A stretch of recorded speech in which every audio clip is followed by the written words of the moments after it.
नहमदुहु व नसल्ली व नसल्लिमु अला रसूलिहिल करीम अम्मा बाद बिस्मिल्लाहिर्रहमानिर्रहीम। अस्सलामु अलैकुम वरहमतुल्लाहि वबरकातुहु। सामिन मेरा आज का मौजू है हालत हैज़ में औरतों से मुबाशरत का शरई हुक्म क्या है।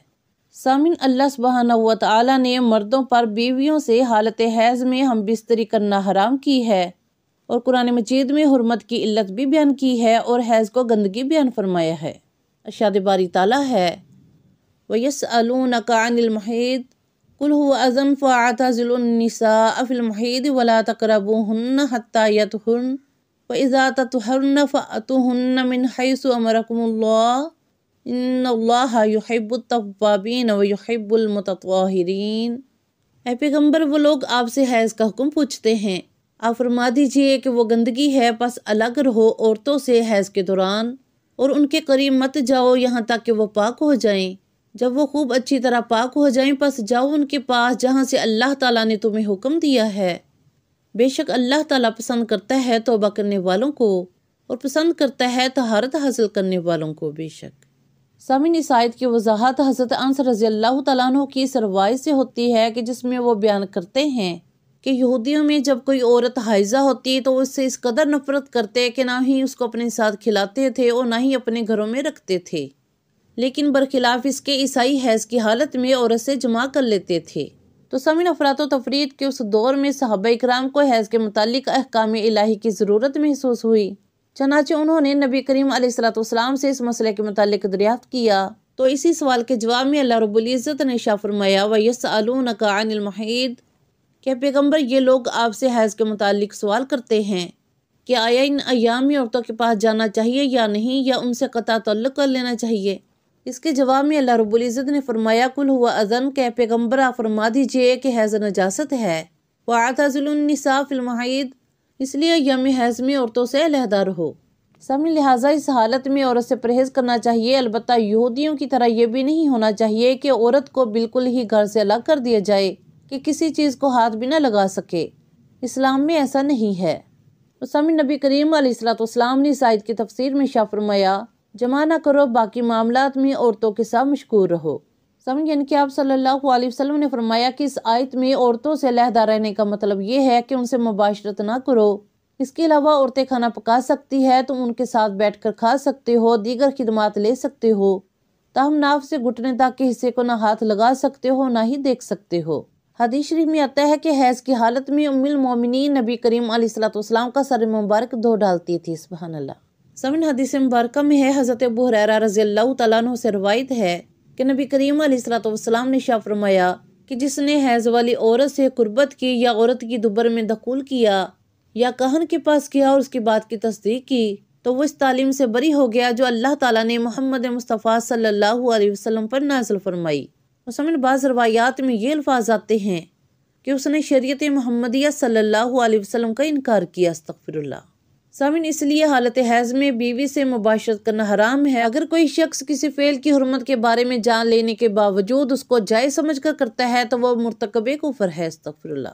अलबत्ता सामिन, हालत हैज़ में बीवी के साथ हम बिस्तर होना जायज़ है, लेकिन दखूल हराम है, यानी कि मुबाशरत करना हराम है। हैज़ की हालत में बोसा कनार करना जायज़ है, इसमें कोई हर्ज नहीं। अल्लाह रब्बुल इज़्ज़त ने हुक्म दिया, इरशाद पाक है, वइज़ा ततहरन फ़अतूहुन्ना मिन हैसु अमरकुमुल्लाह, यानी जब वो खूब अच्छी तरह पाक हो जाएं, बस जाओ उनके पास जहाँ से अल्लाह ताला ने तुम्हें हुक्म दिया है। यानी जब औरतें पाक हो जाएं तो फिर तुम मुबाशरत कर सकते हो।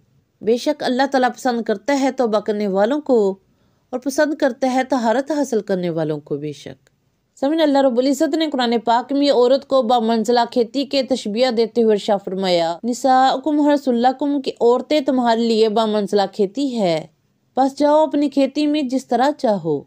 सामिन, अल्लाह रब्बुल इज़्ज़त ने खेती का लफ्ज़ लगा कर इन सब बातों की वज़ाहत फरमा दी कि वक़द्दिमू लिअन्फुसिकुम, यानी अगले जहां के लिए भी नेकी का कुछ फिक्र करो कि नीयत सही होनी चाहिए।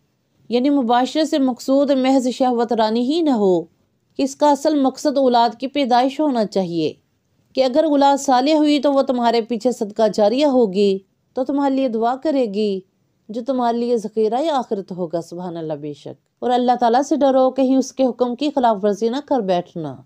सामिन, फुक़हा इकराम फरमाते हैं कि अगर कोई शख्स हैज़ की हालत में औरत से जमा करता है اور اسے حلال بھی جانتا ہے تو وہ کافر ہو گیا، کیونکہ اس نے اللہ تعالیٰ کے قطعی حکم کو توڑ دیا ہے، اور اگر نفسانی اور شیطانی غلبے سے یہ کام کیا ہے تو گناہ کبیرہ کا مرتکب ہوا ہے، استغفر اللہ۔ تو سامعین، معلوم ہوا کہ حالت حیض میں جماع کرنا شرعاً حرام و ناجائز ہے۔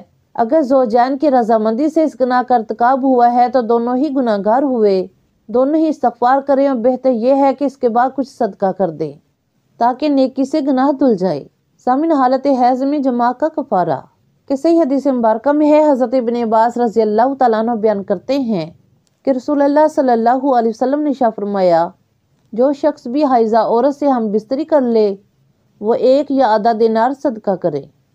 سامعین، فقہاء کرام فرماتے ہیں کہ دینار یا سونا یا اس کی قیمت مثلاً 1000، 5000 یا جتنا ہو سکے صدقہ کریں تاکہ آئندہ غلطی نہ ہو سکے۔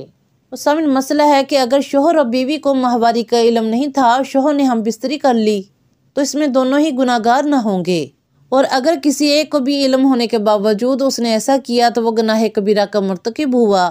لہٰذا سچے دل سے توبہ کرے اور گناہ کے ازالے کے لیے صدقہ خیرات کرے۔ اور سامعین، مسئلہ ہے کہ حالت حیض میں کنڈوم کا استعمال۔ سامعین، حالت حیض میں کنڈوم کا استعمال کر کے ہم بستری کرنا بھی ناجائز و حرام ہے، بلکہ حالت حیض میں بیوی کے ناک کے نیچے سے گھٹنے کے نیچے تک کے حصے کو اتنے موٹے کپڑے وغیرہ کو حائل کیے بغیر کہ جس سے بدن کی گرمی محسوس نہ ہو، مرد کا اپنے کسی عضو کے ساتھ شہوت یا بغیر شہوت کے چھونا جائز نہیں، البتہ ناف سے اوپر والے حصے اور گھٹنے سے نیچے والے حصے سے جس طرح چاہے نفع حاصل کر سکتا ہے، البتہ انسان کو یقین ہو کہ وہ اپنے نفس پر کنٹرول کر سکتا ہے، اور اگر نہیں تو پھر اسے گریز کرنا چاہیے۔ تو سامعین، اس کے علاوہ یہ طبی لحاظ سے بھی انتہائی نقصان دہ ہے، لہٰذا مسلمانوں پر یہ واجب ہے کہ وہ اللہ تعالیٰ کے حکم پر عمل کرتے ہوئے اس کی اطاعت کرے، کیونکہ وہ خالق ہے، اسے یہ علم ہے کہ اس کے بندوں کے لیے کون سی چیز اچھی ہے، ان کے لیے کون سی چیز نقصان دہ ہے۔ بے شک آخر میں دعا ہے کہ اللہ رب العزت ہم سب کو اپنے اطاعت گزار بندوں میں شامل فرمائے اور ہم سب کو شریعت مطہرہ کے تمام احکامات پر عمل کرنے کی توفیق عطا فرمائے۔ اللہم آمین۔ دعا میں یاد رکھیے گا۔ جزاک اللہ خیر۔